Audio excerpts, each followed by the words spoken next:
Me to tell you a story though after this is over. Yeah.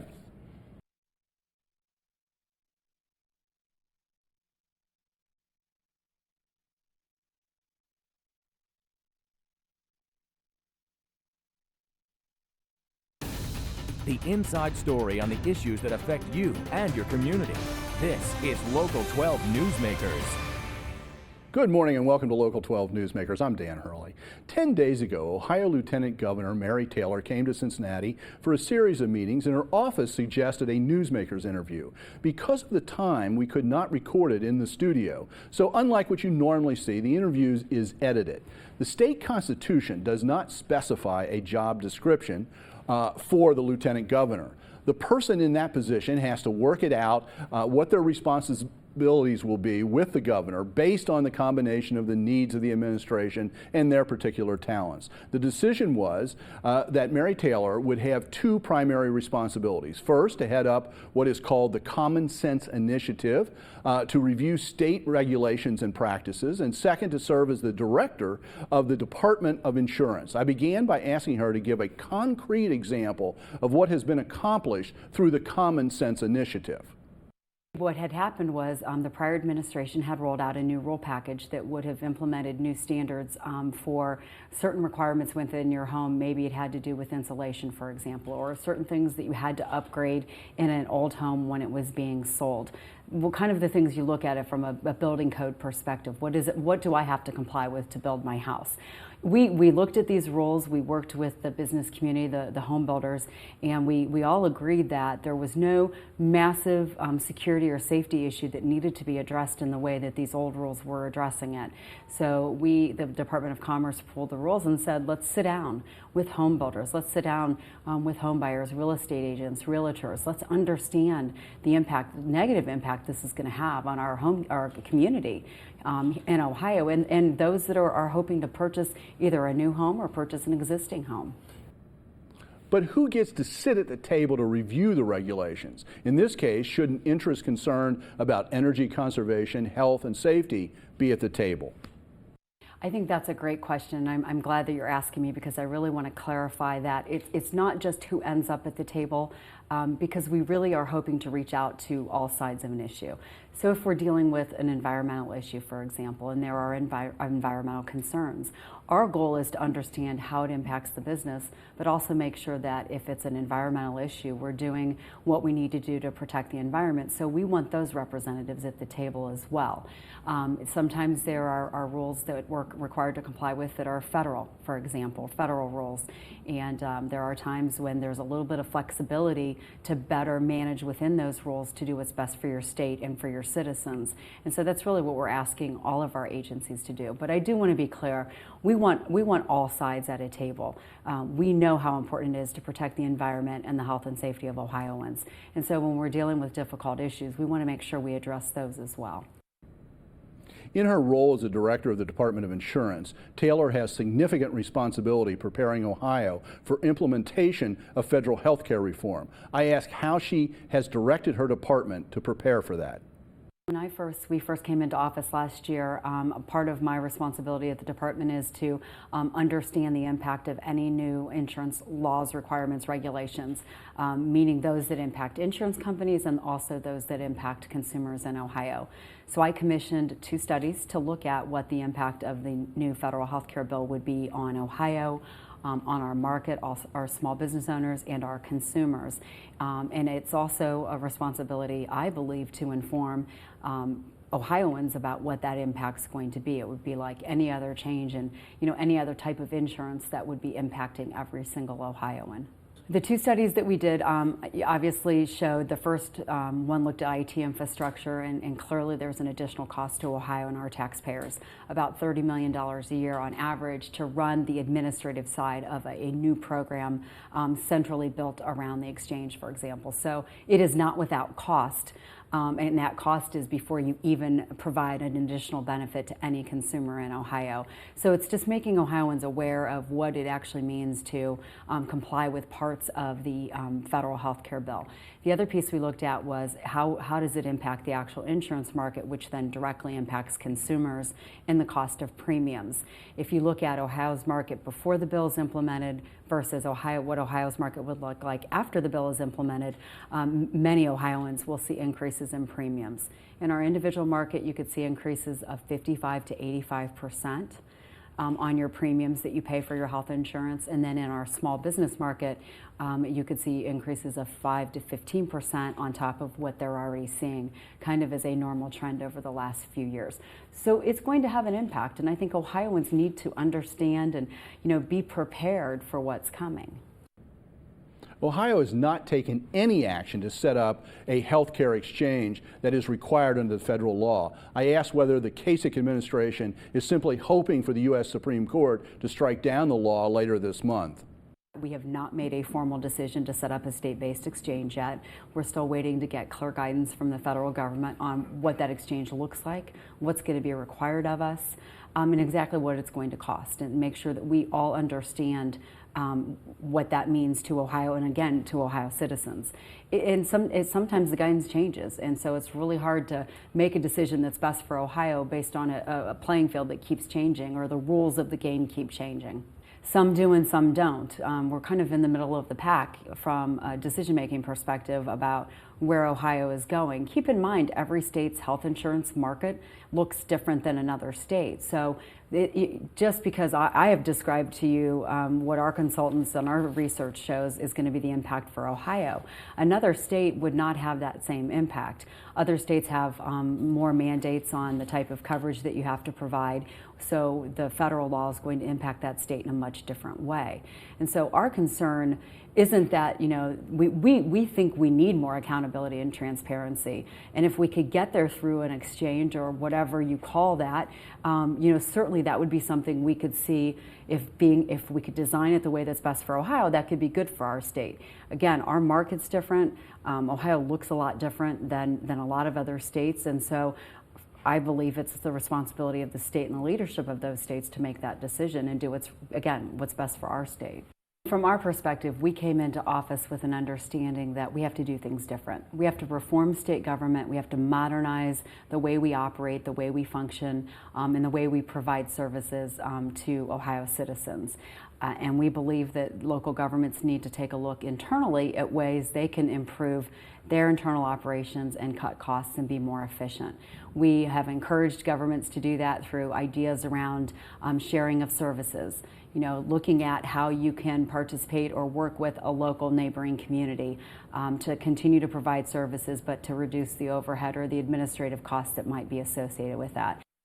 To balance the state budget, the Kasich administration cut support for local governments 25% this year and another 25% beginning next month. The administration, including the lieutenant governor, believes that local government units must find ways to be more efficient, share services, and explore mergers. That all sounds great, but local governments resist those sorts of changes. I asked Mary Taylor if she could imagine the state driving this type of change centrally, as Governor Mitch Daniels has attempted to do in Indiana.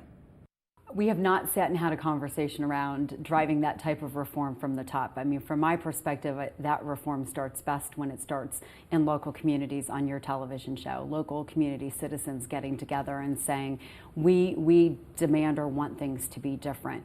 And so if you can drive that change at the local level, I think it's going to be an easier transformation for everyone. And there are other stations like yours. I can think of a couple up in Eastern Ohio, for example, that have been saying the same thing. And a chamber up in Eastern Ohio that's done a study on the type of savings you could achieve but still provide exactly the same services. And so I think it's going to start best at the bottom half, but we can look at it from a incentive to provide shared services and work with local governments to help provide ideas and share information to help get there. Finally, I ask about what seems to me like two conflicting policies being pursued by the Kasich-Taylor administration. On the one hand, the administration insists that beginning next year, any student not able to pass third grade reading tests should be held back, yet the Kasich-Taylor administration slashed funding for pre-K and all-day kindergarten, dropping Ohio to close to the bottom among all the states in the investment in early childhood learning. This in spite of overwhelming evidence of the effectiveness of investing in young children, because 80 to 9% of all human brain development occurs before the age of 5. I asked Mary Taylor to rectify those two policies. You have to make your investments where the evidence shows it matters, and I is. certainly would not challenge any report you're talking about because I haven't read it or seen it. But I think you also have to raise the bar and you have to raise expectations, and expect that when our kids get through third grade, they're actually performing at that level, but then look at all the challenges around why some kids may not be performing at that level, and have an understanding about the different environments that schools perform. There are schools in environments that are as difficult as a lot of our major urban areas where kids are performing. And I think what we do is we have to understand why in some cases kids are performing better than others in what appear to be a similar situation. And so I certainly wouldn't dispute any research or science that you're referring to, but certainly you have to look at where is the evidence that shows dollars spent in this particular area provides the best outcome, which is the achievement of the child. Now stay tuned for a discussion of a dramatic way to help people understand the impact of mental illness on a family.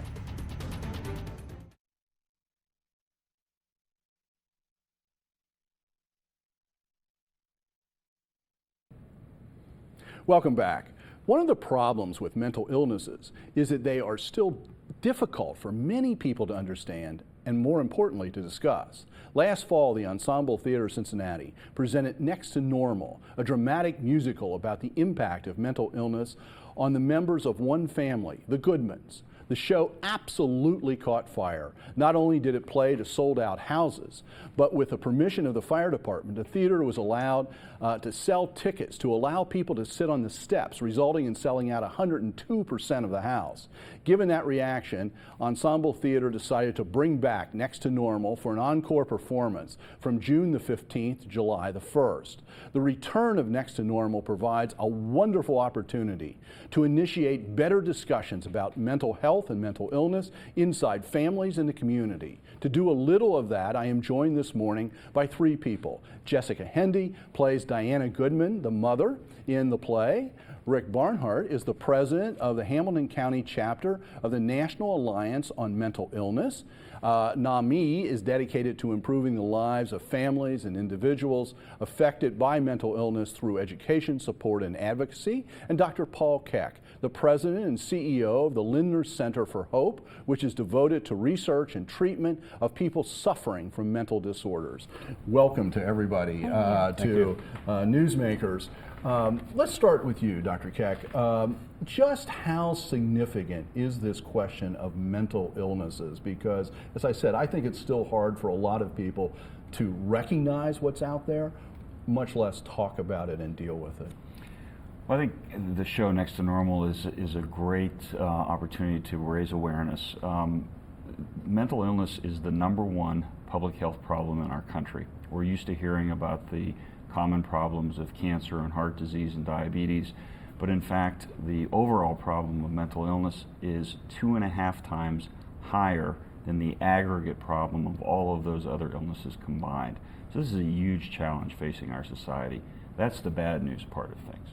The good news part of things is that in the last 25 years there have probably been more advances in treatment, more advances in our understanding of the biology and the genetics of mental illness than in any other field of medicine. So we have a lot more to offer people now than we ever did in the past. Which gets to the point about Center of Hope, Linder Center of Hope, which we'll come back to that, talk a little bit about that. Jessica, for you to take on this role, and I have to clarify that I have another giant conflict of interest here. I happen to serve on the board of the Ensemble Theater, but I also just love theater. And I was telling you just before, the one area of theater that maybe I am not great at is musical theater. This is the most powerful, not only the most powerful musical, but one of the most powerful dramatic presentations I've ever seen. What was it like for you to get into this character and now get into it twice? I mean, this is a real challenge. This is a tough role. Yeah, well, I mean, it's one of those things that when you choose to go into this business, when a character is presented to you that you actually get to play, you just jump at it because there's so much to dive into and figure out who she is and why she acts the way she acts and sing the amazing score that Tom Kitt wrote for it. But it's just the biggest challenge to really explore what this does to her family and to herself and how it affects everyone around her. Did you have an opportunity to talk to members of families who had been impacted by the types of mental illnesses that were impacting the Goodmans? Well, that's a great question because of the bipolar mental illness stigma, people don't really talk about it that much. So before the show, we did it the first time, I met with a psychiatrist here in Cincinnati and I had a whole list of questions. Just how does it work? How does electroshock therapy work? What are the results of it? And then when we did the show, we had some talkbacks after a few of the performances, and those were really amazing because people just saw the show and they were just like open vessels of wanting to talk about their experiences and how it affected their lives. So the show really sparked a great conversation in the city, especially with the people that saw the show. And that's where NAMI comes in too. Right. That's one of your roles in the community, is to help people learn to talk about this area. Exactly. What is it that you do, and what's your reaction to this play, Next to Normal, and the relationship of NAMI with bringing this back? Well, NAMI is, as an organization, is supporting the production and helping provide the talk back and information at the performance for people who are interested in learning more about what people that are affected by mental illness and their family members can do to work through a very difficult situation for a lot of people. We're excited about the fact that it's a good opportunity to increase awareness of the overall topic because that's a big obstacle to getting more people treated. And it goes untreated, there's a lot of statistics out there, but untreated mental illness, maybe 2/3 of people who have these problems are untreated for lots of reasons. And one of the obstacles is awareness. And like Jessica mentioned, stigma is a big one. So we work hard at NAMI to try to reduce stigma. And what's the practical implications of this? I mean, say from an employer's perspective, a business is being run. Are there practical implications of the fact that there are so many people out there with untreated mental illness issues? Yeah, and I think Jessica touched on this actually a moment ago. In the play, the depiction is the impact on the family. So first of all, having depression, bipolar disorder is devastating to the person in the midst of an episode of having depression or mania. But secondly, these illnesses impact family members dramatically. The cost of lost productivity, absenteeism, presenteeism, people needing to take time off work to go take care of their loved one because they're ill, as well as if you're ill yourself and have to take time off work. These are enormous costs economically. There's obviously an intrinsic value in alleviating human suffering. That's inarguable. But there's an economic impact that is very persuasive. We know that the untreated cost of mental illness in 2008 dollars was over $300 billion. The cost of treatment was 1/37 of that. So an investment in treatment, high quality treatment up front, has a return on investment of 37 to 1. And very honestly, does our health system, our health insurance systems, do they recognize this, and are we good? I mean, obviously so many people are untreated. Is part of it, I mean, part of it could be stigma and not wanting to talk about it and deal with it, but part of it could be there aren't the resources there to deal with it. Yeah, Dan, I think that's exactly it. There's stigma, lack of awareness, and then there's access. And one problem our community faces is like many communities, although not all, which is that we don't have enough providers, and we don't have enough high-quality providers because reimbursement in the greater Cincinnati area for mental health services, for example, at the Linder Center of Hope, most carriers cover about half our real costs. And without the Linder family in this example, we would not even have been able to exist without that kind of extra support. When you say in the Cincinnati area, are we any worse than any place else? This is just a national situation? Or are we even worse here? This region is one of the lowest reimbursed for mental health care in the country. Wow. And the sad thing is, I'm not from Cincinnati, but I've lived here 21 years. My kids grew up here. This is a wonderful, wonderful city. I think it's a lack of awareness at the business community level that we are really not doing enough for our employees in getting them high quality access to care. You know, you were talking about the talkbacks, you know, and that you went before the play, you went and talked to a therapist and tried to find out some basic information, but then there were the talkbacks. Mm-hmm.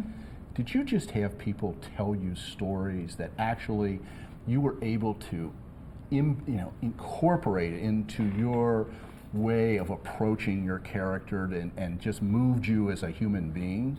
Well, not only stories, but I had people write letters to the theater and write letters to me, and just they felt this need to express their experience. And it was really moving, and it was a wealth of information for me and for our whole cast, especially at the talkbacks when we'd all be there.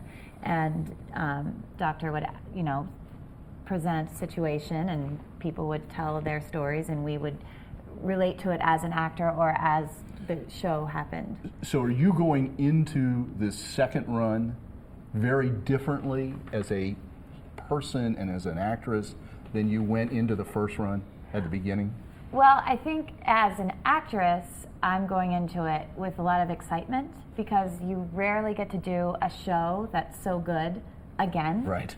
So our whole cast feels that we just get to start where we left off and go deeper and make it better. So if you've seen the show, you should come back and see it again. Right. Because you can just keep honing that and building on it. Yeah, absolutely. For the people who are members of NAMI, is there also an uncomfortable element to this? That an event like this is taking place in our community, and there's also, this is going to get that relative asking me questions that they've always just sort of stayed away from. Oh no, quite the opposite. We're excited about an event that increases awareness, gives people more of an opportunity to talk about it. Because like your experience, once you start talking about it, and I have a personal connection to a family member with mental illness, and once you start talking to other people, all of a sudden you do get stories, and you learn that it is much more prevalent than you thought, and that's a good thing. So it's a good thing that the play's here, and we can use that as an opportunity to talk about these So you issues. think a lot of your members will be down? Oh, absolutely. Okay. One of the things that you mentioned is that we've learned a lot. There have been real advances in the ability to treat people who are experiencing various disorders, and a lot of that's on new drugs. Some of us understand the genetic basis of some of this, and then actually being able to treat some of that. Would you just sort of, what is the hopeful part of this story from a medical treatment perspective? So let's take bipolar disorder, the example from the play. Bipolar disorder is one of the most genetic of all medical illnesses. Notice I said medical, not just psychiatric. So we know that there's a genetic predisposition. We know that